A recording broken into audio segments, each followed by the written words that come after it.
जय मां कामाख्या। आपका बहुत बहुत स्वागत है कामाख्या धाम में।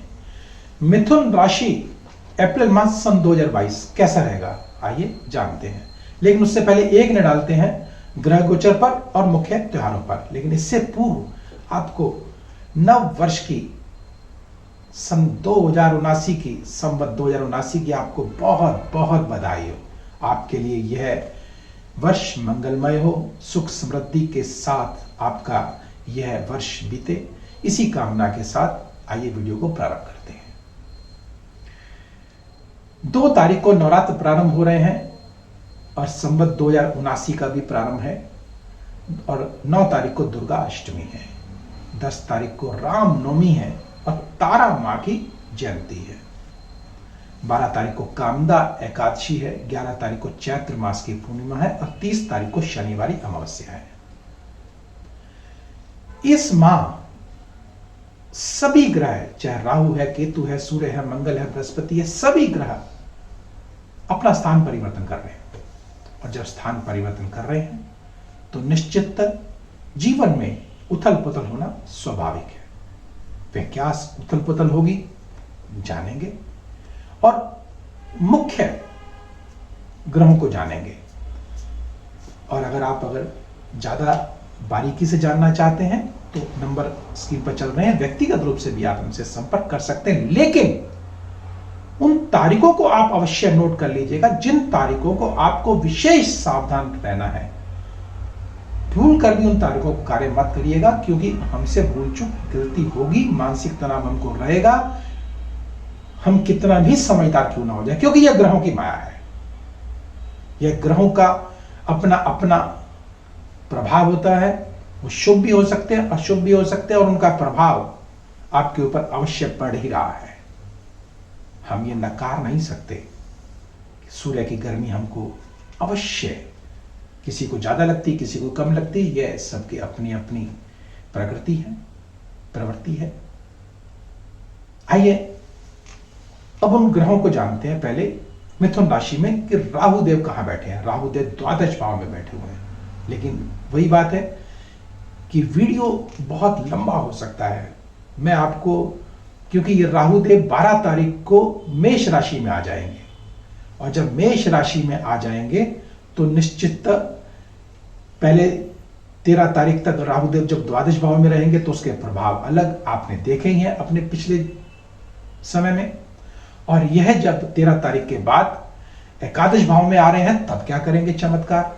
तो आइए उन चमत्कारों को देख लेते हैं जब ये राहु बदल रहे हैं, अर्थात राहु देव बदल रहे हैं। राहु कहना उपयुक्त नहीं होगा क्योंकि बहुत ही खतरनाक ग्रह हैं ये।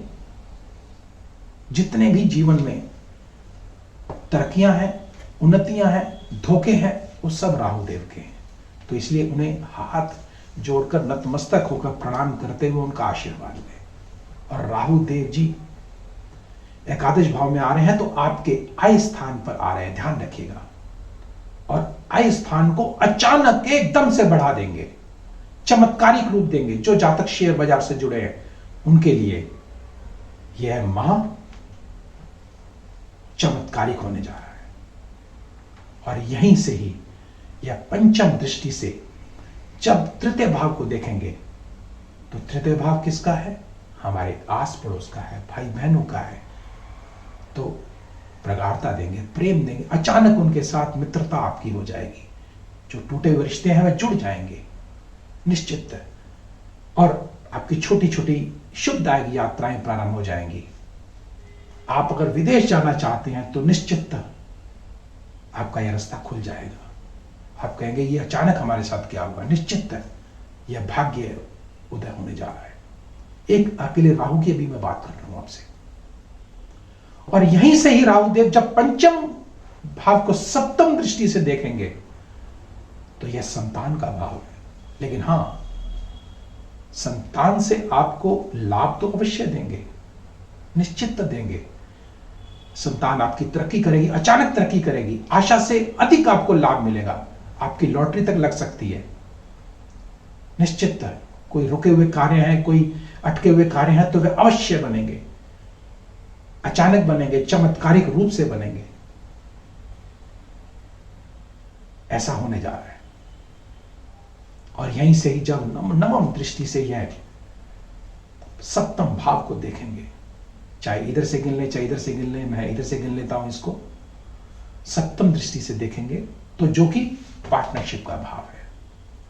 हाँ, पार्टनर के साथ निश्चितता आपका मतभेद पैदा होंगे, अलगाव होगा, तलाक तक की नौबत आ सकती है। और जो व्यापारिक दृष्टि से जुड़े हुए हैं उनके साथ भी संबंध विच्छेद हो सकते हैं, मतभेद हो सकते हैं, धोखा हो सकता है।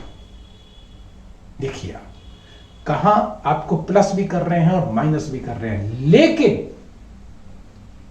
यहां पर ध्यान रखिएगा, अगर राहुदेव आपकी जन्म पत्रिका में, मूल पत्रिका में अगर उच्च के हैं या शुभ है, तो यहां आपकी लॉटरी अवश्य खुलने जा रही है। ध्यान रखिएगा, सब शुभ शुभ होगा और आप कहेंगे ये क्या हमारे जीवन में चमत्कार हो गया। ये आपने कई बार देखा होगा कि लोग रातों रात लॉटरी के साथ पता नहीं कहां से कहां पहुंच जाते हैं, लेकिन अगर यह अशुभ आपकी कुंडली में हुए तो यह कंगाल भी बनाने में देर नहीं लगाते। तो इसलिए अपनी मूल पत्रिका में अवश्य जान लें और किसी योग्य विद्वान से अवश्य दिखा लें कि हमारे राहु की स्थिति क्या है या इस समय दशा कौन सी चल रही है, क्योंकि राहु धोखे का कारक भी है और यह धोखा अदृश्य है। अदृश्य मतलब ऊपरी बाधाओं से भी जुड़ा होता है, अर्थात आपको अदृश्य शक्तियां आपको सहयोग देंगी अगर राहुदेव आपके साथ है तो। और अगर राहुदेव आपके साथ नहीं है तो यही अदृश्य शक्तियां आपको खींच लेगी। अब बात करते हैं सूर्य देव की। सूर्य देव दशम भाव पर विराजित है, तृतीय भाव के स्वामी होकर के। और आपने पिछले माह जो देखा वही इसी माह आपके साथ होगा, लेकिन यहां से सूर्य देव 14 तारीख को यह मेष राशि में प्रवेश कर रहे हैं, अर्थात आय स्थान पर आ रहे हैं। अब यहां पर अब देखें आप कि सूर्य देव भी 14 तारीख को आ रहे हैं, राहु देव भी जो है 12 तारीख को आ रहे हैं। 2 दिन के बाद, 2 दिन के अंतराल में दोनों देव, सूर्य देव और राहु देव एकादश भाव पर जो कि ग्रहण लगा रहे हैं। और जब सूर्य को ग्रहण लग रहा है तो निश्चित मान सम्मान प्रतिष्ठा में हानि हो सकती है, आय के साधन में अचानक कमी हो सकती है या कोई धोखा आपको दे सकता है। ऐसा ना हो इसके लिए क्या किया जाए जानेंगे।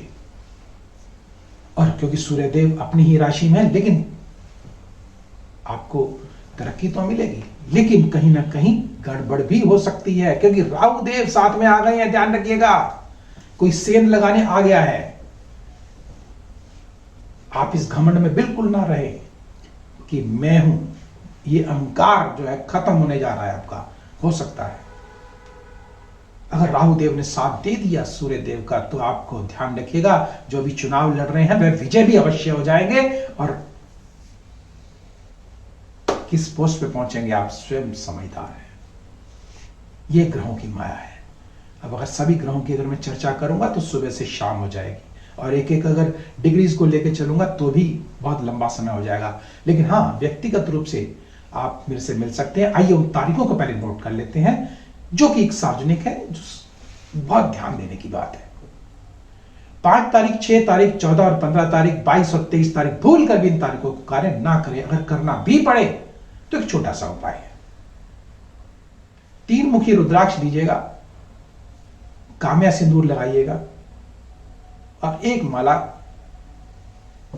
छोटा सा मंत्र है, क्षौम ओम ओम ऊठा, उस मंत्र की जाप करते हुए और शिवलिंग पर अर्पण करके आ जाइएगा और अपनी प्रार्थना में लगाए। निश्चित रूप से मां कामाख्या की आप पर कृपा अवश्य होगी। और हाँ, व्यक्तिगत रूप से भी आप मेरे से संपर्क कर सकते हैं। और किसी प्रकार की कोई अगर तंत्र बाधा है और भी कई प्रकार की अगर ऊपरी बाधाओं से आप ग्रसित हैं, कुछ समझ में नहीं आ रहा है, तो नंबर स्क्रीन पर चल रहे हैं, व्यक्तिगत रूप से भी आप हमसे संपर्क कर सकते हैं।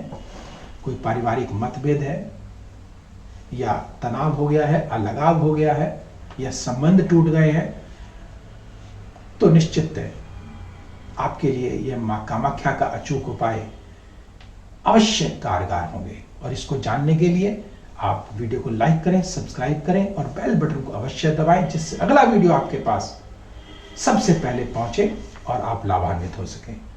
तो अब मुझे दीजिए आज्ञा। जय मां कामाख्या।